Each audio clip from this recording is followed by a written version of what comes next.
Cette vidéo est sponsorisée par Skillshare. Là, je suis au musée de l'électricité dans la maison historique de André-Marie Ampère, une grande figure de l'électromagnétisme, et on m'a posé de sacrées colles. Alfonso et Bernard m'ont amené 3 objets dont je ne sais absolument pas à quoi ils servent, et je vais devoir le deviner. Et le défi pour vous, c'est de deviner avant moi. Alors vous avez peut-être une longueur d'avance parce qu'on est très loin de mes zones de confort. Alors dites-moi en commentaire si vous m'avez battu. Le premier objet ne ressemble pas à quoi que ce soit que j'ai vu avant dans ma vie. Le second nous permet de découvrir les coulisses d'un milieu très particulier, c'est mon préféré. Et le dernier, c'est une honte, pour moi en tout cas, parce que j'avais déjà fait une vidéo sur le sujet et que je me retrouve à complètement bloquer, à ne même pas trouver, alors que j'en ai déjà parlé. Vous voyez, vous avez vraiment vos chances. Ok, donc... on a de quoi faire des mesures ici, avec un post-it bien placé pour m'empêcher de savoir ce que c'est. Voilà, on ne va pas tout dévoiler tout de suite. Est-ce que c'est un appareil de mesure? Oui. Ouais, ok, mesure. Ah, on a j'ai l'impression que ça slide, ça glisse. Donc on pourrait ajuster la distance entre ces deux panneaux-là. Exactement. Ok. Oh, c'est un haut-parleur? Ah, non. Non? Ok. Ça, on a une membrane qui bouge. Oui. Donc je me disais, peut-être c'est un haut-parleur. Est-ce qu'il faut un autre appareil pour le faire fonctionner? C'est un appareil de mesure. Donc il faut mesurer quelque chose. Il faut mesurer quelque chose. C'est extérieur, c'est quelque chose. Mais est-ce qu'il faudrait par exemple brancher une batterie? Non. Non, c'est autosuffisant. C'est autosuffisant. Okay. Il faut brancher ce que nous voulons mesurer. Donc je vais chercher où est-ce que ça se branche. Donc on a de quoi brancher ici. C'est juste un contact. C'est juste un contact, il n'y a rien de bien folichon. Ça bouge pas. Ça bouge pas. C'est ça la deuxième borne, a priori? Voilà. Ok. C'est trouver les 2 bornes. Donc j'ai trouvé les 2 bornes. Ok. Maintenant.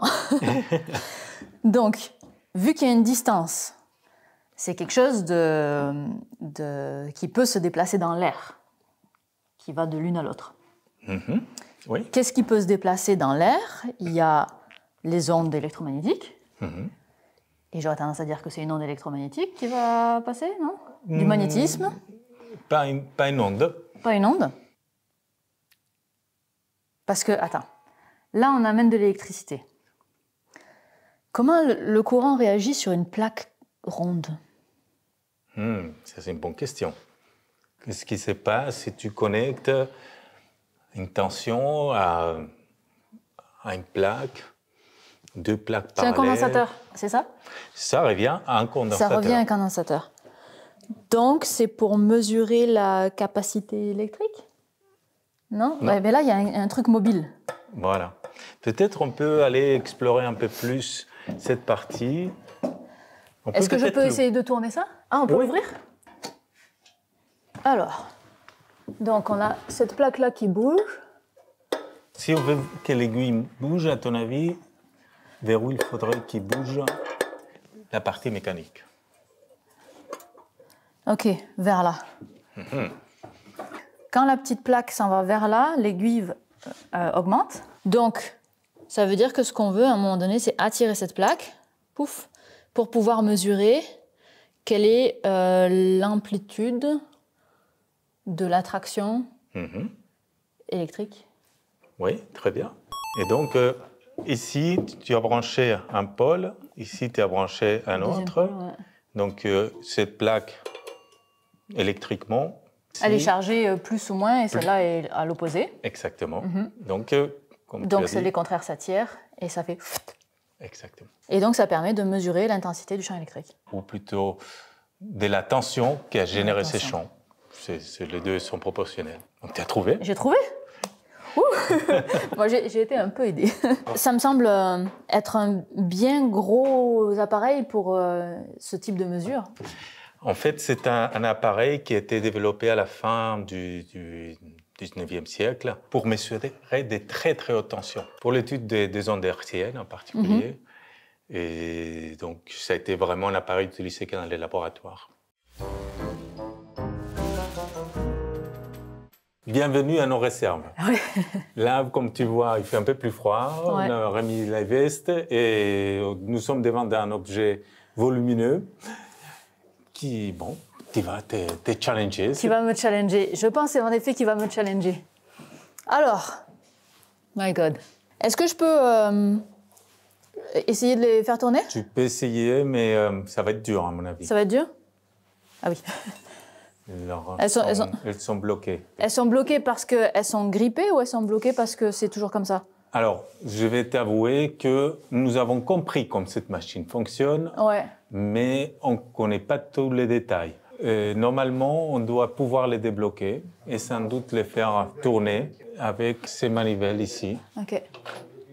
Tu vois, on arrive à les bouger un peu, mais ils sont bloqués. Hein. Ah, ben celle-là, elle bouge. Les petites, elles bougent bien. Les petites, elles bougent bien. Regarde. Donc ça fait... Qu'est-ce que ça fait tourner? Ah oui, ça tourne, mais de façon très subtile. Mais ouais, oh, c'est d'une complexité. Il y en a 4 et derrière...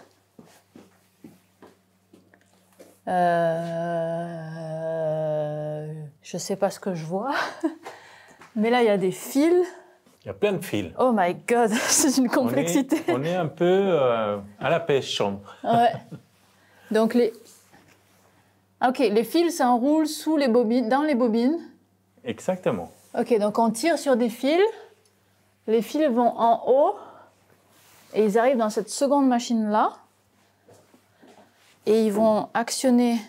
Tu peux manipuler, je peux toucher. Oui. Est-ce que... Avant que ça se rende là, je vais rien voir. Hein. Non, je pense que tu auras du mal parce que les fils ne sont pas très tendus. Ah oui, ok. Ça n'a pas servi depuis pas mal de temps. J'aimerais en prendre un. Foutu à four.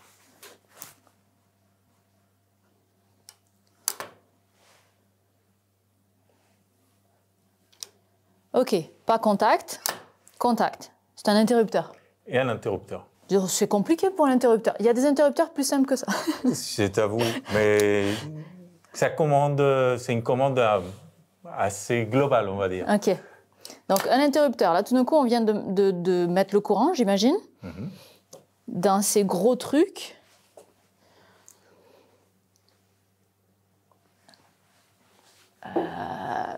Tous les autres sont identiques. Si tu regardes celui-là... J'ai toutes les informations dont j'ai besoin. Donc, il y a plein de fils là qui sortent. Et qui sont reliés à quoi?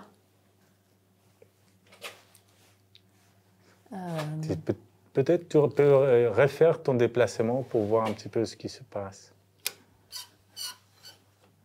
Je vois aucun changement. Tu vois ici? Ouais. Ça, c'est un contact. Ah, ça, c'est un contact. Ah, et donc, peut-être qu'on choisit le fil avec lequel on veut être en contact, là? Voilà. Ah, ok. Donc, mettons que je veux être en contact avec lui, mais je peux pas parce que l'interrupteur n'est pas mis encore. Alors, c'est à l'inverse, en fait. Là, on est contacté. Là, c'est contacté, puis là, on enlève le contact quand on fait Exactement. Ça. Ok. Ok. Donc là, je choisis ce fil-là, mettons. N'importe lequel. Touc. Je viens ici.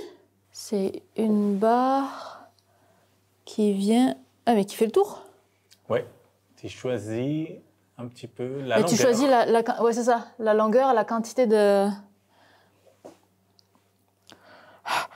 Ok. Et si c'est long? Eh bien, c'est long. Oui. Et pour l'électricité, si c'est long? C'est plus résistif. Voilà, exactement. Donc, tu changes... La résistance. La résistance. C'est un résistor? C'est un résistor. C'est un variateur, quelque part, des courants électriques. Tu vas laisser passer plus ou moins des courants électriques. Mais, quelque part, tu as vu que tu avais une commande ici, qui tire sur les câbles. Et on ne voit pas bien comment le fonctionnement.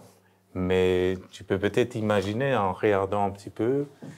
Donc, en fait, ce que j'arrive pas à savoir, c'est où est-ce que ça commence? Est-ce que ça commence ici ou est-ce que ça commence là? Ça commence ici.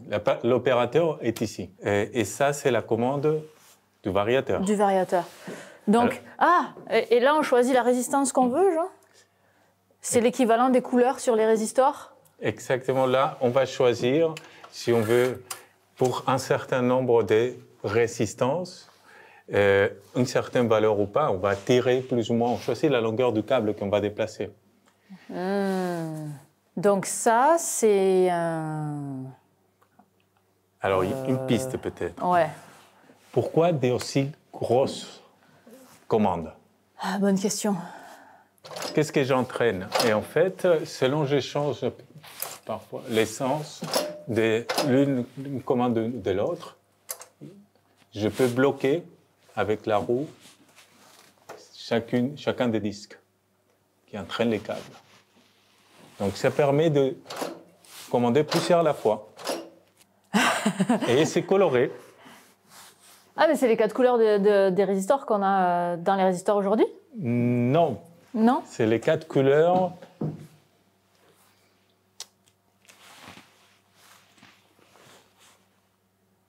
de la lumière. Je sèche total. Alors, peut-être ce qui pourrait t'aider, c'est de trouver les contextes dans lesquels était utilisé cet appareil. OK. Est-ce que tu imagines quelque chose de particulier? Ouais, je dois avouer que ça me fait surtout penser à des bobines de cinéma, en vrai. Ah, là, tu n'es pas trop mal au niveau de la thématique. C'est vrai? C'est pas le cinéma, mais pas loin. Mais elle est où, la lumière? Alors, il n'est pas là. Ouais. Il faut imaginer donc que derrière les rhéostats, on va trouver de l'éclairage. Pas pour les cinémas, mais pour le théâtre, l'opéra. Ceci... Vas-y, explique-moi. Ceci est la commande de l'éclairage des théâtres ou de l'opéra qu'on trouvait depuis les débuts du XXe siècle. Et celui-là en particulier a fonctionné jusqu'aux années 70 au Théâtre des Célestins à Lyon. Mais alors, comment ça fonctionnait? Alors, on programmait les niveaux d'intensité qu'on voulait pour les différents éclairages avec cette commande. Donc, chaque bobine, c'est un éclairage? Chaque bobine commande un câble qui va au rhéostat correspondant, qui est, lui, connecté à un des spots. Et puis, l'opérateur, quand on voulait changer la scène, tournait telle couleur, telle autre, ou s'il voulait diminuer doucement la lumière, il tournait la manivelle que tu as dans la main, doucement, progressivement, pour atténuer, faire un fading. Mais pourquoi bleu, rouge, jaune? Parce qu'on pouvait soit jouer sur la couleur blanche et jouer seulement sur celle-là, ou sur les spots rouges, sur les spots jaunes, sur les spots bleus. Donc il y avait des spots de 3 couleurs différentes. Et elle est connectée où, la lampe? La lampe est connectée dans une des bornes qui est quelque part là-dedans. Quelque part derrière, qui vont après à la scène. Donc ça, effectivement, ça demandait dans les théâtres un grand volume, puisqu'en fait, pour ces commandes-là, il y en avait 3 systèmes comme celle-ci. Ah, là, on a un tiers du truc. Voilà. Cet appareil s'appelait un jeu d'orgue.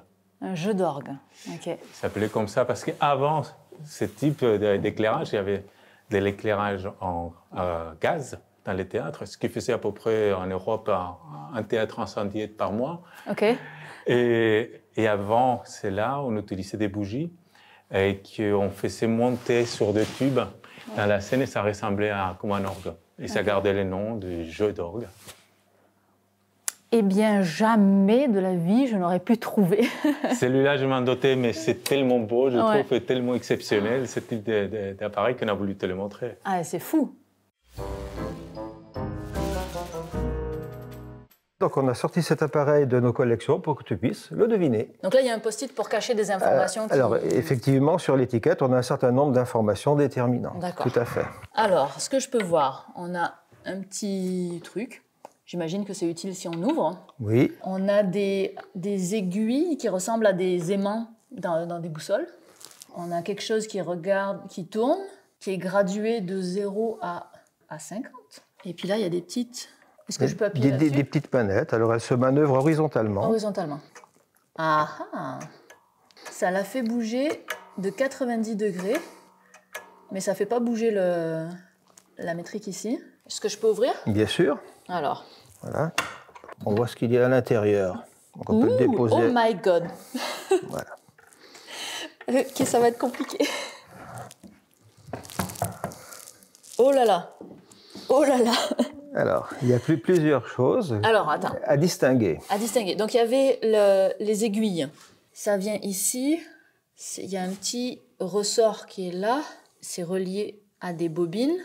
Donc ça, il faut le brancher à une pile d'habitude ou il faut le brancher à Une quelque pile chose ou un circuit, un circuit électrique. Donc ça veut dire qu'il y a de l'électricité qui vient d'ailleurs et elle fait des choses à l'intérieur. Absolument. Elle réagit effectivement à quelque chose qui vient de l'extérieur sous forme électrique. Sous forme électrique. Ok. Donc on va faire le chemin de l'électricité.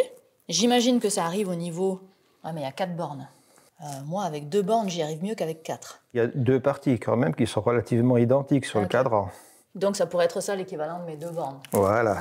Ok, donc là on a de l'électricité qui passe dans un solénoïde, Oui. donc du magnétisme quelque part autour. Oui. Oh. Ok, c'est ça qui bouge l'aiguille. Donc il y a un point commun entre le mouvement qu'on observe ici et le mouvement qu'on observait tout à l'heure avec la petite manette. Exact. C'est le même mouvement en fait. C'est le même mouvement.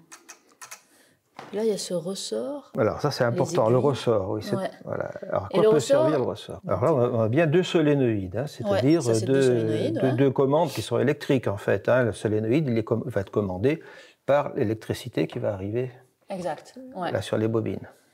Donc lui, son rôle, c'est d'amener de l'induction magnétique dans le système. Ou un mouvement mécanique, le mouvement que tu as fait tout à l'heure. Ouais. Voilà, en appuyant. Et en fait, grâce au courant qui arrive, on va pouvoir faire avancer, ce qu'on a observé ici, l'aiguille. Parce qu'au fur et à mesure, l'aiguille avance. Voilà. Les solénoïdes, ils font un champ magnétique qui vient pousser la plaque. Oui. Qui vient bouger l'aiguille. Oui. Ok, première partie. Les petites tiges, elles sont reliées ici. Si elles ont une section carrée, c'est probablement qu'on les utilise comme avec un pour pouvoir les tourner plus facilement. Voilà, tout à fait. Donc c'est probablement un réglage qu'on va faire, non? Non, c'est pas. Enfin, c'est un réglage préalable, on va dire. Donc ça ferait tourner ce truc-là, a priori. Voilà. Qui ferait tourner ce truc-là, qui ferait tourner ce truc-là, qui ferait tourner ce truc-là, qui fait tourner aussi la même chose. Donc ça veut dire qu'au fur et à mesure que la grosse aiguille tourne, il faudrait que la petite aiguille tourne. C'est ça que je comprends? Oui, en général, elles tournent en même temps, oui. C'est ça, elle tourne en même temps. Ouais. Mais vu qu'il y a des changements de dimension d'engrenage, elle va tourner beaucoup moins vite. Voilà, tout à fait.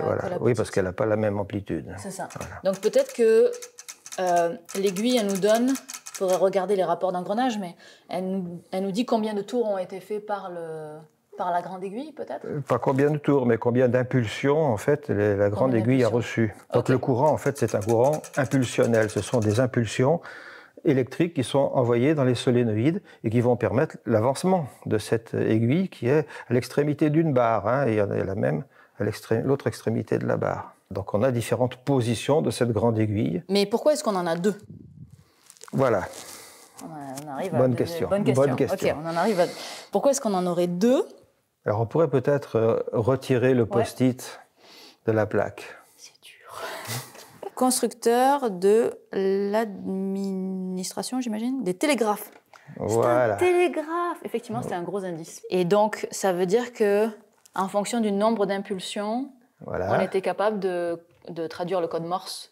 Alors, ce n'est pas un code Morse. C'est pas Morse. C'est un code qui a beaucoup été utilisé à partir de 1792, mais pour d'autres systèmes beaucoup plus importants, beaucoup plus volumineux. Et il a été repris en 1840 sous forme électrique.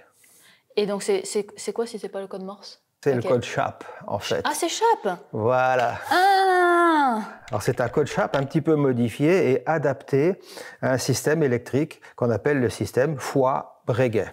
Mais parce que, donc, SHAP, c'était des télégraphes visuels. Visuels, optiques, bien sûr. Avec des bras trucs comme articulés, ça, des bras articulés. Des lunettes pour observer. Et donc ça reproduit les bras articulés. Voilà, le système SHAP a 3 bras articulés. Là, il n'y en a que 2. Le bras central reste fixe à l'horizontale. Donc, ce qui veut dire qu'on peut transmettre moins de code avec ce système-là, qu'on appelle le système Foix-Breguet, du nom de son inventeur. Et c'est le système Chappe, en fait, adapté, et qui a fonctionné en France vers 1840. Il a commencé à s'imposer et s'est arrêté en 1850, quand en France, on a choisi le code Morse, en fait, qu'utilisaient déjà les Allemands, les Autrichiens. Ben oui, maintenant, je vois que ça, le télégraphe de Chappe, maintenant que je le sais. Et donc, ça veut dire que la personne qui recevait le signal, elle lisait les orientations. Voilà, tout à fait. Et ça lui servait à quoi? Ça servait à compter le nombre d'impulsions, vérifier qu'il n'y ait pas d'erreur, qu'on n'en ait pas manqué, en fait. Ah d'accord, donc c'est vraiment un code de vérification, voilà, en quelque sorte. Tout à fait. Eh ben, j'aurais pas deviné. Cette vidéo est sponsorisée par Skillshare, et Skillshare, c'est une plateforme d'apprentissage en ligne dont je vous ai déjà parlé.